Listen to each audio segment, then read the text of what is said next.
નમસ્કાર વહાલા બાળકો, આજની ડિજિટલ ક્લાસમાં તમારા સૌનું સ્વાગત છે. હવે તમે આ વિષયના વિડીયોઝ એક સાથે પણ જોઈ શકો છો. તેના માટે યુટ્યુબમાં મારી ચેનલ સર્ચ કરી ચેનલમાં જઈ પ્લેલિસ્ટમાં જવાનું રહેશે.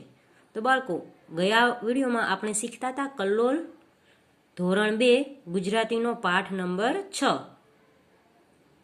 પર્વતનો મુરબ્બો.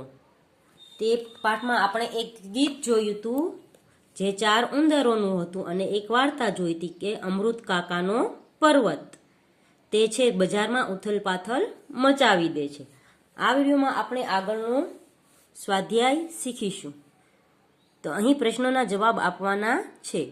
તમને કોના કોના નામ યાદ રહ્યા? પહેલો પ્રશ્ન છે, તેનો જવાબ છે મને જે નામ યાદ છે તે આર્યન, અમૃત કાકા, પર્વત, મૃગેશભાઈ, પ્રેમીલાબેન વગેરે. તમને જે બી નામ યાદ હોય તે તમે લખી શકો છો. બીજો પ્રશ્ન છે, જે તે વ્યક્તિ વિશે શું યાદ છે? તો આપણને અહીંના જેટલા વ્યક્તિઓના નામ આવ્યા છે તેમના વિશે શું યાદ છે એ લખવાનું છે વાર્તામાં. જેમ કે અમૃત કાકા વિશે શું યાદ છે? તો અમૃત કાકા વિશે યાદ છે કે તે બજારમાં તેમનું બળદ, પર્વત નામનો બળદ છે તે લઈને આવ્યા હતા. બીજો નંબરમાં આપણે લખીશું ચંદ્રકાંતભાઈને ચાની દુકાન છે. પછી ત્રીજું લખીશું કે દર્શનાબહેન તેમની પુત્રી તૃપ્તિ માટે કપડાં ખરીદતા હતા. 4 નંબર લખીશું શકરાભાઈ શાકભાજી વહેંચતા હતા. 5 નંબર લખીશું આર્યન મોબાઈલમાં બજારનો વિડીયો ઉતારતો હતો. આ સિવાય બીજા વાક્ય પણ તમે લખી શકો છો. ત્રીજો પ્રશ્ન છે, ચિત્રમાં કેટલા પુરુષો છે? તો ચિત્રમાં 8 પુરુષો છે. ચોથો પ્રશ્ન છે, ચિત્રમાં કેટલી સ્ત્રીઓ છે? તો ચિત્રમાં 2 સ્ત્રીઓ છે. પછીનો પ્રશ્ન છે, ચિત્રમાં કેટલા બાળકો છે? તો ચિત્રમાં 3 બાળકો છે. પછીનો પ્રશ્ન છે, ચિત્રમાં કેટલા પ્રાણી પક્ષી છે? તો ચિત્રમાં બે તે પ્રાણી છે, એટલે બંને બળદ છે. લારીમાંથી કેટલા રીંગણા પડી ગયા?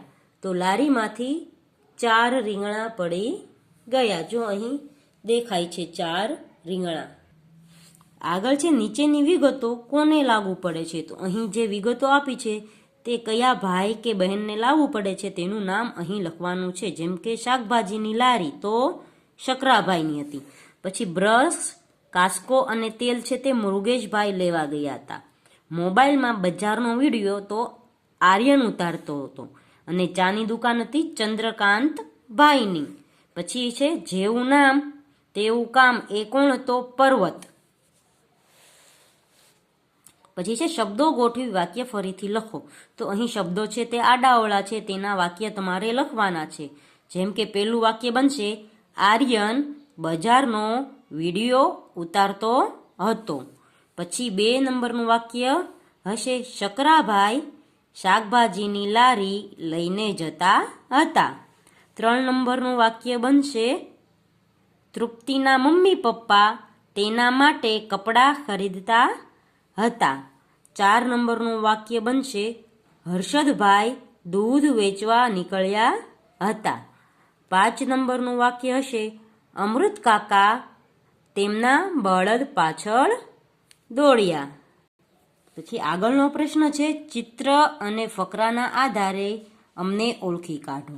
તો અહીં જે લખેલું છે તે કોણ હશે તે ઓળખી કાઢવાનું છે. જેમ કે પહેલું છે મારી પાસે 2 પૈડાવાળું વાહન છે. તે તો કોણ હતું? પાર્થેશભાઈ પાસે પણ 2 પૈડાવાળું વાહન હતું અને હર્ષદભાઈ પાસે પણ હતું. પછી છે હું મારા મમ્મી પપ્પા સાથે છું.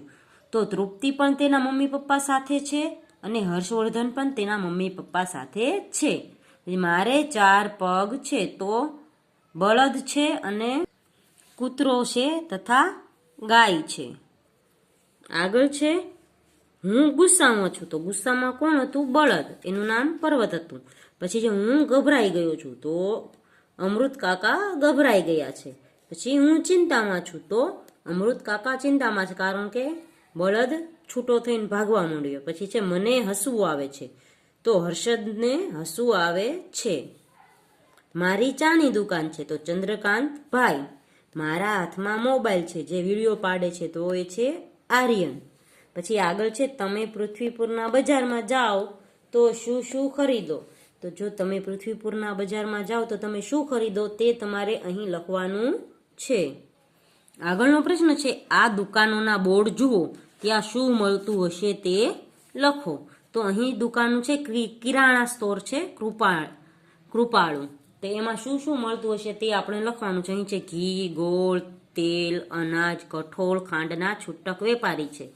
અને દુકાનદારનું નામ છે સૃજન વી પટેલ.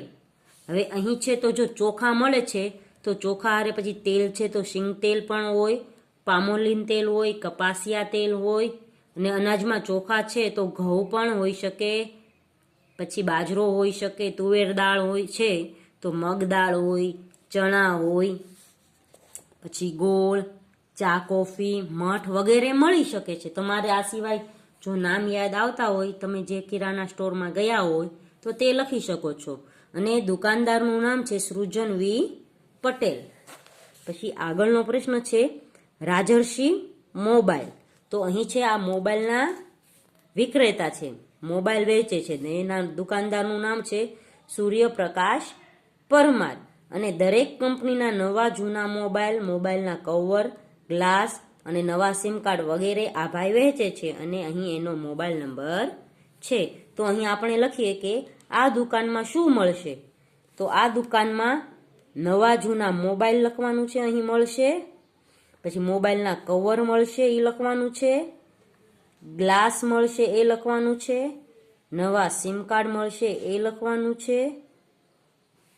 ને અહીં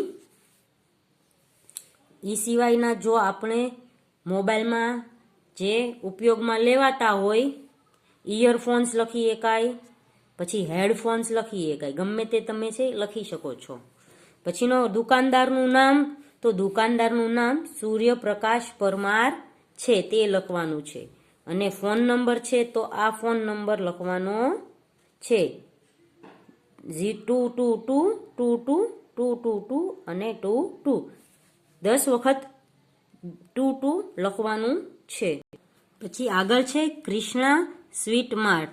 તો તેમાં છે મોતીચૂરના લાડુ, મોહનથાળ, રસગુલ્લા, કાજુ કતરી, જલેબી, પેંડા, મથુરા પેંડા, માવો, બરફી, કાજુ બરફી અને શ્રીખંડ એટલી વસ્તુ મળે છે. અને પ્રસંગના ઓર્ડર તેઓ લે છે. અહીં સંપર્ક લખવાનો છે તો સંપર્ક લખીશું શું, કૃષ્ણા સ્વીટ માર્ટ વાળાનો. અને મોબાઈલ નંબર અહીં આપેલો છે. તો અહીં આપણે શું લખીશું કે શું મળે છે.